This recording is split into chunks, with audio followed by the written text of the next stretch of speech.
So none of these other Fleet Street papers has got on the front page or indeed on the inside pages anything about the alpaca. This is the alpaca who is being sentenced to being murdered by Boris Johnson's regime. And his owner, his human mom, Helen, features in the front page of the unlikely, the Daily Rupert Murdoch's come. This should not be the only Fleet Street paper that features or runs this story. Should be almost all of them, but none of the other is doing that. And the Daily Mirror comes nearest to running a critical piece about Johnson.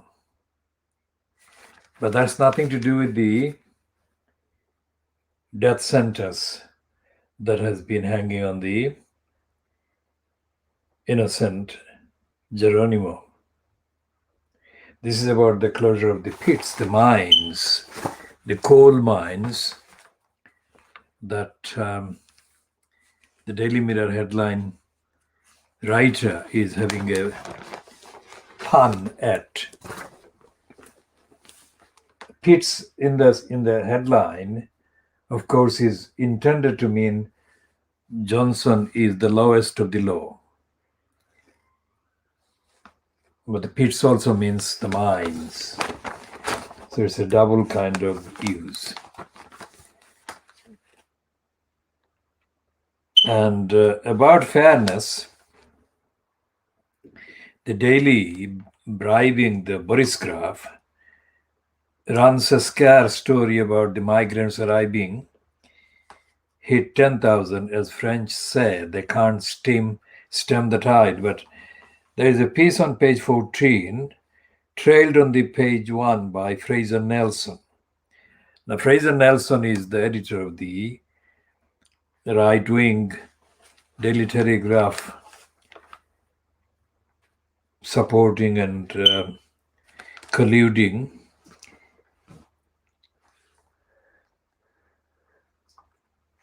conservative backing news organs, and he's being a right-winger even more noticeable because he, along with Andrew Neil and Trevor Kavanagh, is from Scotland, and the Scottish occupants of the Little English platforms are more right-wing than their counterparts from Little England. And yet, even Fraser Nelson has been now forced to say that Johnson is embarked on creating a more unfair society. Now that is an expression of the libertarian, that is the right wing, impatience with the state, but that also is a contradictory position because society in this headline denies the denial of the existence of society that Margaret Thatcher claimed. She said that there is no such thing as society.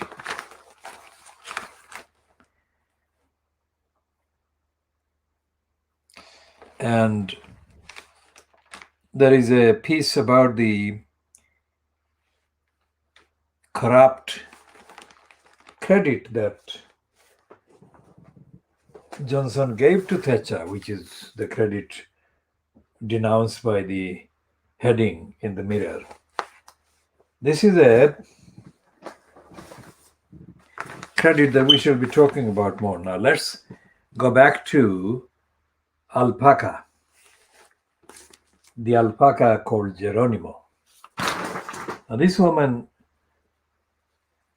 actually is desperate, so desperate that she's saying that she would take the bullet for Geronimo. And in the insert on the front page of the Scum, there is a picture of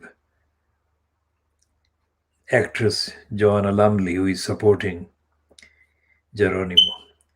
So let's read the bit on the front page, written by byline to Natasha Clark.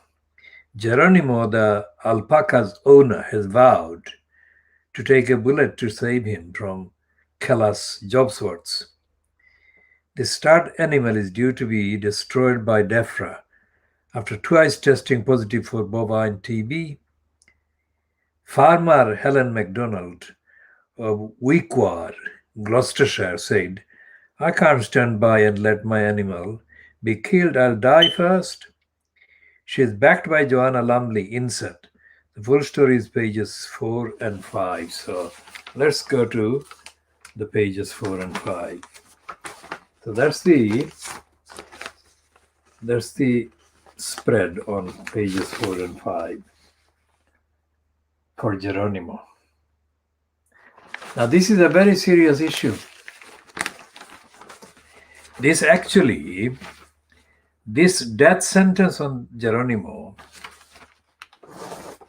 contains in it everything that is wrong with the British state, and everything wrong with the remnants of the society, and everything wrong with the so-called British Parliament, British political parties. Because it's the two kind of high-profile names that have been in the kind of news outlets in the last 48 hours, let's say, are, of course, Joanna Lumley and Chris Peckham. Now, Chris Peckham is an environmentalist, and it is understandable that he is part of the campaigners calling for Johnson to stop the murder plot against the perfectly healthy alpaca. And there are issues here, and I shall summarize the issues, and I only became involved in the last 48 hours in coming across the news item about Geronimo. First of all, the two tests that they say that Geronimo has tested positive for bovine tuberculosis. These are not the only tests that Geronimo has been through. Geronimo is an 8-year-old boy who was born in New Zealand. And before he left New Zealand, he tested negative. Now, I think in her innocence and in her confidence in the kind of morality and compassion of the government of Britain, his owner, Geronimo's owner, Helen, allowed a test to be done, which didn't have to be done after he arrived in Britain. And strangely enough, the New Zealand test was negative, and the test in Britain was positive. And according to this paper, Geronimo has been tested twice, and he has tested positive twice. But the Court of Appeal, or the High Court, has refused Helen's application to save Geronimo. Now that shows that there is nothing else, no platform exists for Helen to actually seek the help of in saving Geronimo. So let's read the key bits.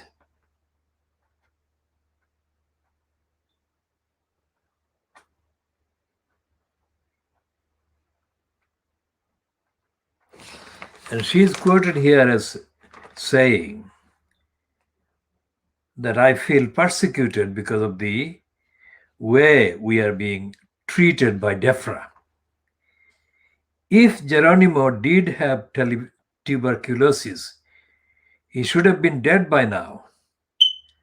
Alpacas with TB only last a few months, but it's been more than 4 years since he allegedly tested positive. Now, that's the thing. I mean, scientifically and on the evidence, Geronimo should not be alive after 4 years since he allegedly tested positive. And it seems that the High Court is ignoring that. Nobody in the High Court has got the right, the skills, or the abilities to deny Helen's application that Geronimo should be left alone. And there is no evidence of any of the so-called animal welfare organizations like RSPCA or others making any stand for Geronimo. One innocent Geronimo murdered is one too many. And that actually shows that the legal bureaucracy is dysfunctional, is unfit for purpose, and it's not safeguarding the life of the innocent Geronimo. Now, yesterday we said that the UK remains active signatory to various international treaties, charters, conventions, etc. All of those combined have the effect to show that no such behavior should be undertaken by the government. Geronimo is not a threat to anybody. And according to the reports that I have seen, Helen has spent in the rounds about £200,000 to save Geronimo in legal costs, etc. We haven't got any contract with her, and we haven't received any response to the small number of tweets that we have done, and we have also sent her a copy of the petition that we have started to support him. She has not responded. It's understandable because she may be too distressed, too busy, too anxious. So we don't blame her. And this is not something that is confined to the last 48 hours. What I haven't noticed in the last 4 years is any of the details that are coming across in this piece and in the other pieces online that I've checked. Why is that so? And the answer is that in the UK, as we say, on the evidence, not because we are prejudiced, on the evidence, there is no radical campaigning kind of environment, culture in this country for justice. Justice for Geronimo or justice for other animals and human victims of injustice of the government. And the fact that the Labour Party has not featured in any of the calls for Geronimo's life to be saved confirms that the Labour Party has been politically murdered by Keir Starmer.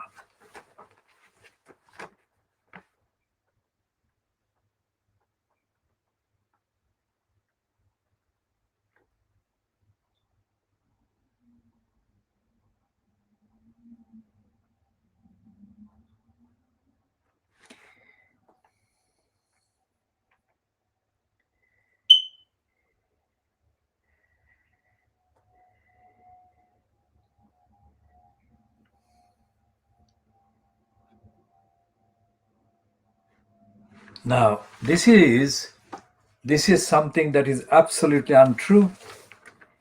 The departmental minister called George Eustace says, I have looked at this case several times over the last 3 years and gone through all of the evidence with the chief vet and other experts in detail. Sadly, Geronimo has tested positive twice using a highly specific and reliable test. That's a lie.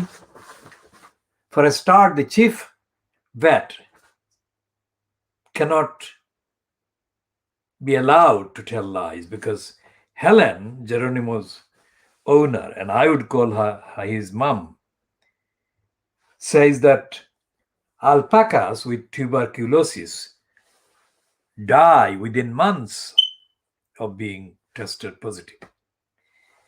And this Geronimo has been alive and absolutely bouncing around for years, for 3 years, she says. And I read that again. If Geronimo did have tuberculosis, he should have been dead by now. Alpacas with tuberculosis only last a few months. But it's been more than 4 years since he allegedly tested positive. So we are going to ask this person or these persons whose names appear on page 4 in the text of the piece. Natasha Clark is the first one and Rob Parkins is the second one.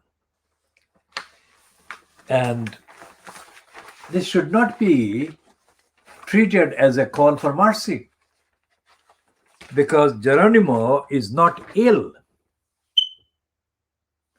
So they're murdering a fit and healthy person. And I don't expect that either Chris Peckham or Joanna Lumley understand the depth of the issue. Because the statement made by Chris Peckham ends, won't that be a PR and policy disaster? Forget about that disaster, policy and PR. Save the life of Geronimo, who is fit and healthy and is perfectly entitled to be alive. Nobody has the right to murder Geronimo. We shall be talking more about Geronimo and the unfitness of the court system. There is nothing in the court because the English court system, the English legal bureaucracy, which is corrupt, is a dishonestly organized and run and operated set of procedures. For example, what is called the trial judge. That is to say, the first kind of judge sitting on an issue of facts is never questioned, never challenged. And all that an appeal to a higher court is about the law. Did the judge, the trial judge, make an error of the law or error in the law? That is an absolute stupidity, because if there is ignorance, if there is prejudice, if there is lack of sufficient knowledge of the whole circumstances by the so-called trial judge, then that cannot be impacted on and kind of corrected by relying on the limited ground that an appeal can only succeed or an appeal can only be considered if there is or has been an error at law, in law, of law by the trial judge. Neither the trial judge or the appellate kind of steps of the judiciary can substitute real knowledge and evidence, which is something that only Helen and others supporting her and others who are not necessarily supporting but are able to be consulted on the evidence, on the clinical and the actual evidence and the history of the lives of the Geronimo and his kind of type of animals, let's say.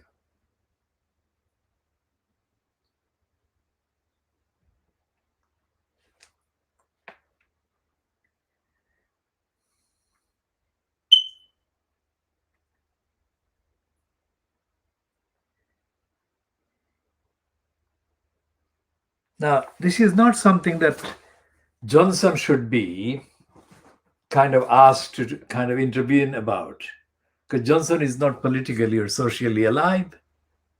I mean, Johnson is not fit to be treated as a person with compassion at all. What about the 600 MPs? What is stopping them? What about the thousands of peers that are in the House of Peers? And why don't the Fleet Street papers recognize Geronimo's rights? What does it show about the Fleet Street? What about even the Guardian? Can't see anything in the Guardian. So look at the Times and see if they have anything inside.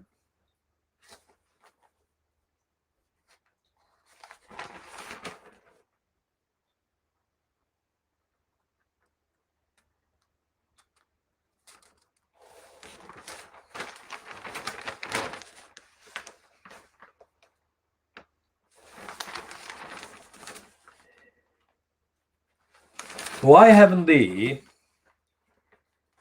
so-called animal welfare charities, why haven't they spoken out?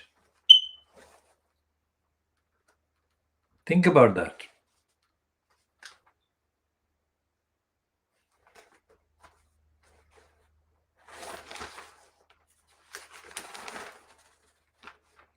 We're not finding anything with a picture, but there is an item without the picture in the Times on page 9 about Geronimo.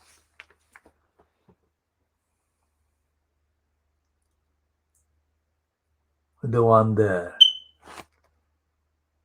So let's have a read. It says that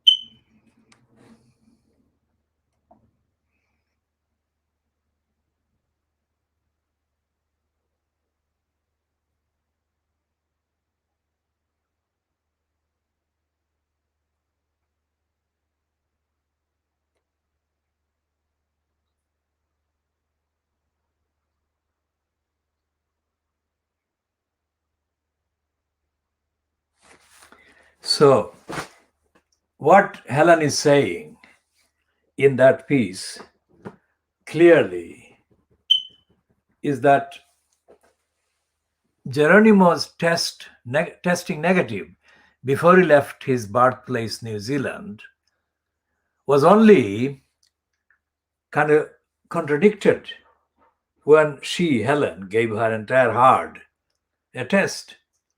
And she's saying that Geronimo only tested positive because the government injected him with tuberculosis. So the government injected Geronimo with tuberculosis. It's not something that Geronimo somehow kind of changed his biology in his body. They inflicted this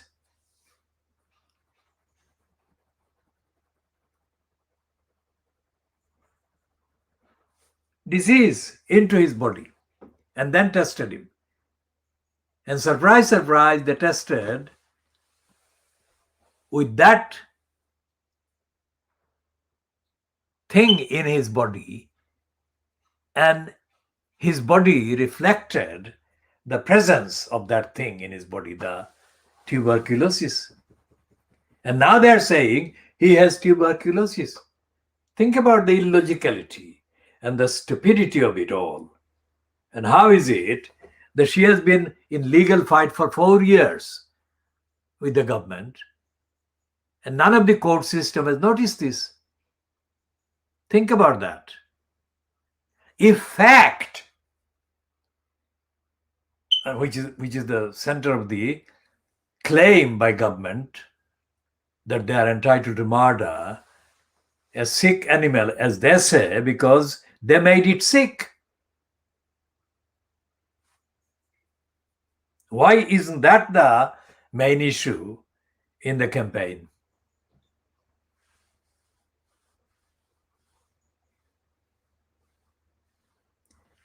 And Helen and Geronimo are owed, in extrapolated kind of context, billions for this murderous government, which is supposed to do the safeguarding.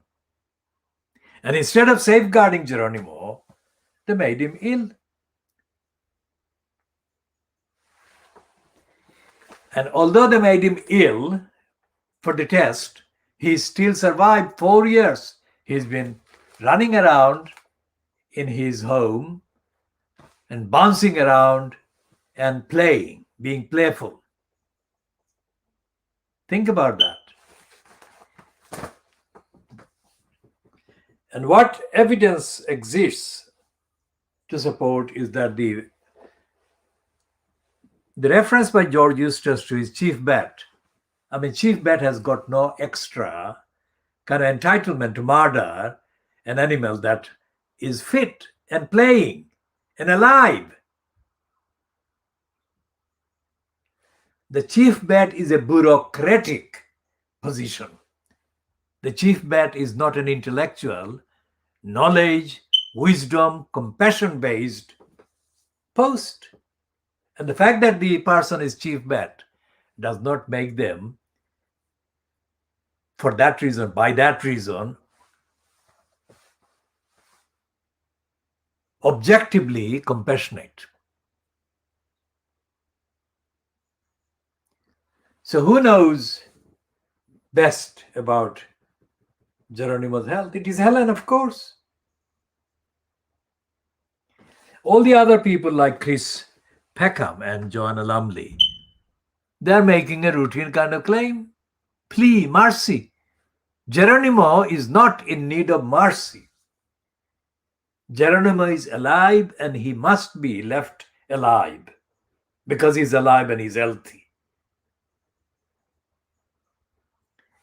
Now, without going into the details of the testing procedure or process, it is absolutely the case that tests can be misleading. And here is the double example, because first of all, he tested negative, and then the only time or times he tested positive was because he was injected with tuberculosis, the very disease that they are now saying they should murder him for, because he has got that, but he hasn't. Because for 4 years, he has been bouncing around and he is playing. Now, in this country, in the UK, which is an island, the main part is an island, the Scotland, Wales, and Little England. There is a series of psychosis that has links with foreign invasions. Now, for hundreds of years, this island has not been invaded.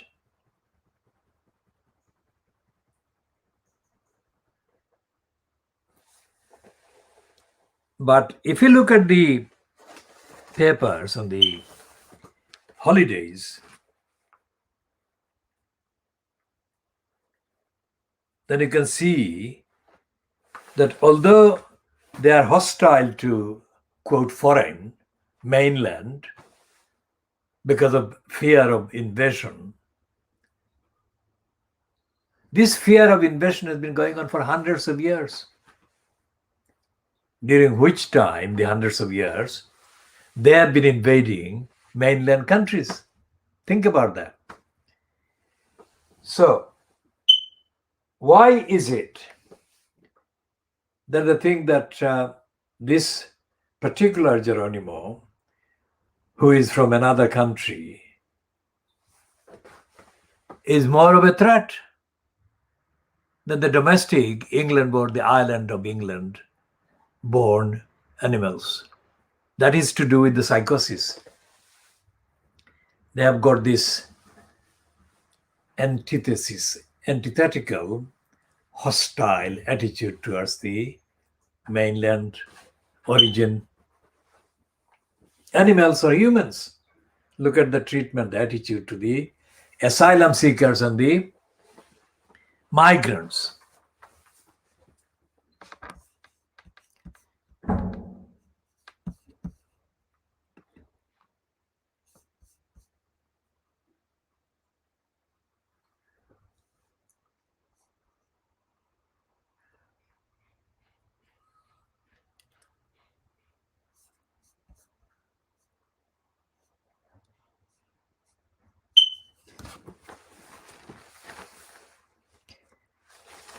Now, if you look at the papers, which have no moral kind of ethos generally about the rights of the likes of Geronimo, really, because what I have been saying so far about Geronimo and the various contradictions, this is not treated or reflected by the limited references to Geronimo by any of the papers in Fleet Street, including the Scum that has got a bigger piece and the front page. And the contradictions are not confined to that. The contradictions are all over the place about the treaty obligations. They don't recognize the treaties, they don't mention the treaties. And the one treaty, the one series of treaties that they got out of because of that kind of phobia, that psychosis, is of course the one about the European Union. But the hypocrisy and the corruption and the dishonesty is not confined to Brexit, COVID-19, or the lack of compassion and the dishonesty in the plot to murder Geronimo. The hypocrisy spills in huge volume to the so-called climate minister's behavior. Now, this is a climate minister that we have evidence. The evidence, this is the picture of the climate minister, the hypocritical climate minister, England born, but he is of Indian descent.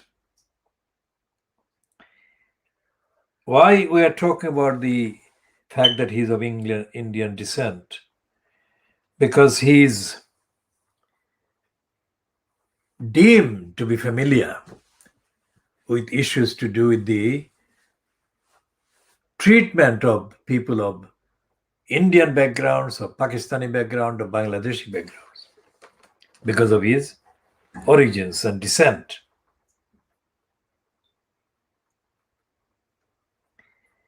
And when the Aung San Suu Kyi fronted murderous regime in Burma was first reported in the West as having carried out genocide against the Rohingya Muslims. Alak Sharma was a minister in Theresa May's kind of regime. And Sharma was more than once put in the House of Commons to answer questions about the very timid questions put to the government by the opposition. Now, the opposition, of course, at that time in 2017 was fronted by Jeremy Corbyn. So, by definition, the questions were very timid and very stupid.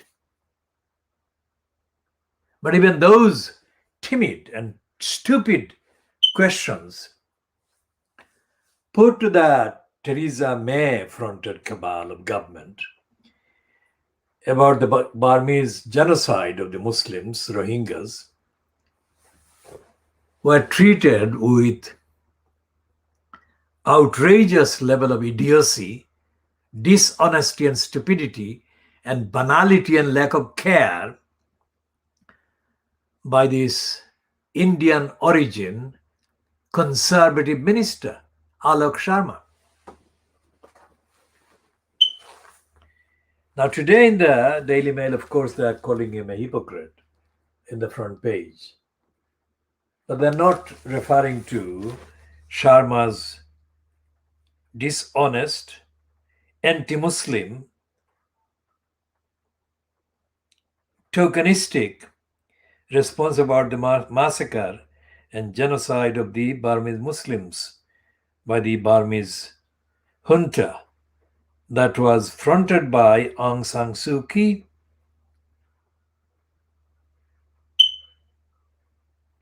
Now they're admitting that Bangladesh is on the red list.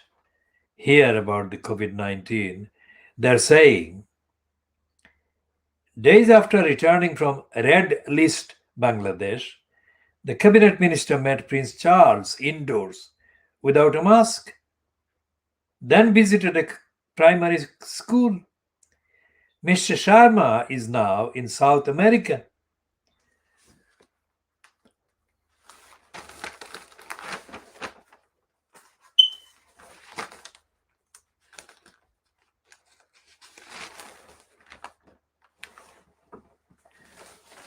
In South America, where he has visited both Bolivia and Brazil, both red list states. He has been to at least 30 countries this year.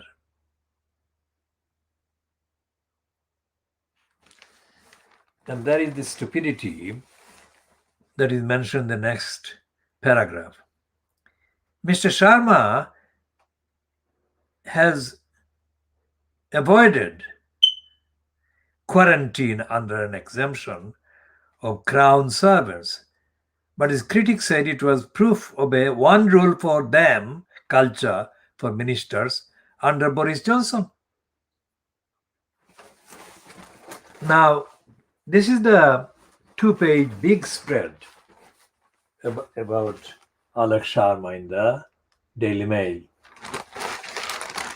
Now look at this and compare and contrast and examine the behavior of this government, whether it was fronted by Theresa May, which is what was happening, because when Geronimo was brought from New Zealand by Helen, it was Theresa May that was in post as incumbent prime minister. And for 4 years, Helen has been engaged in legal battles with the DEFRA. So despite the fact that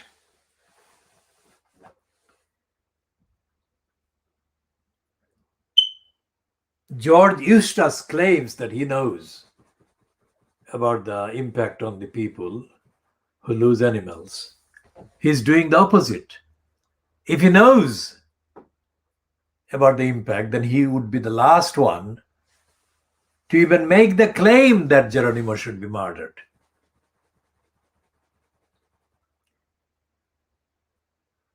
Because As Helen has said correctly, Geronimo should have died over 3 years ago. He should have died if he had the disease in 2017 or 2018 at the latest. Not only is he alive, but he's bouncing around in the space in his home, where he's, of course, on quarantine, but that's a home quarantine. So there is no logic in what Eustace is saying. There is no evidence, and there is a piece in the mail on Geronimo, and we should read this one as well. This is on page 8 of the mail today. That's Geronimo.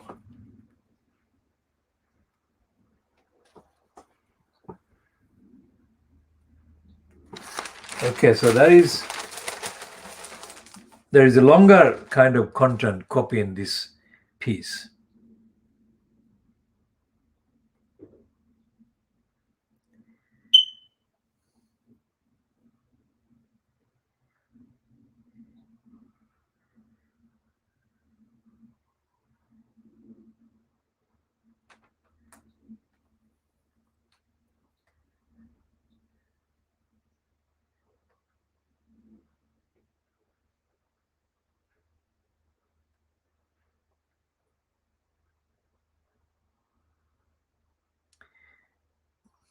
And this is completely criminal and corrupt. This account, the summary, shows that the DEFRA is wrong, factually wrong.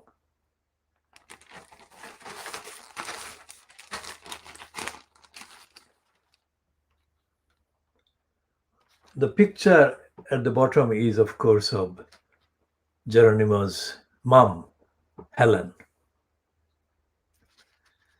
And this is a piece that actually contains facts that are against the claims of the government.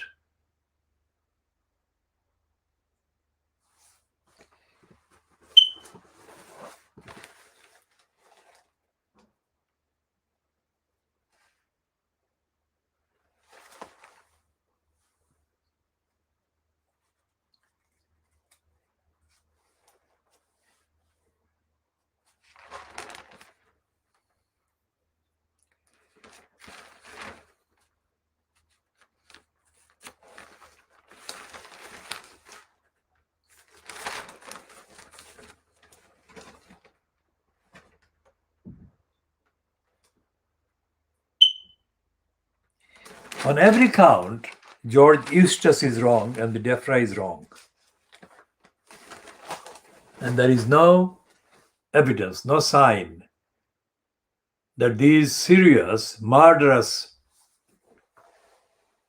mistakes and wrongdoing, brazen wrongdoing and brazen denial of the evidence is being noticed by Keir Starmer or by any of the other opposition politicians in Parliament.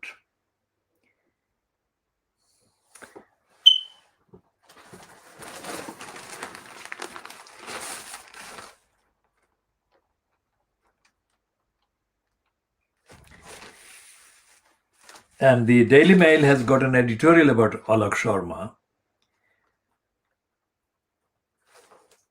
and an editorial about testing Ripov, but no editorial about Geronimo.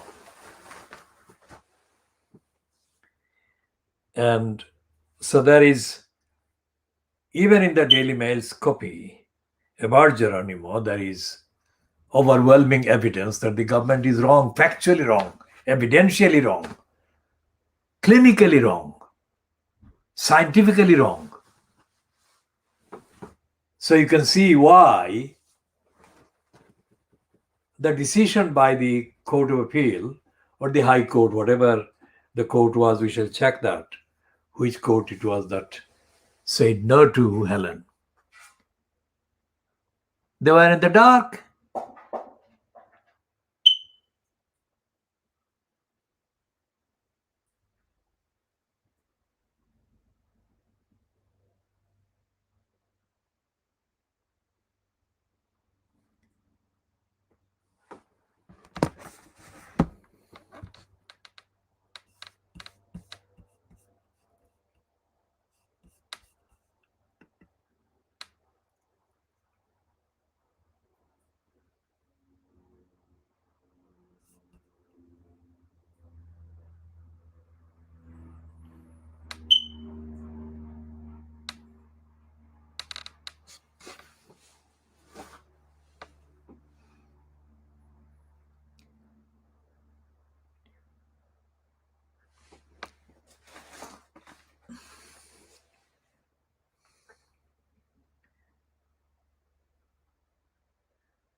So we shall be talking more about the role of the bats and the so-called animal welfare charities.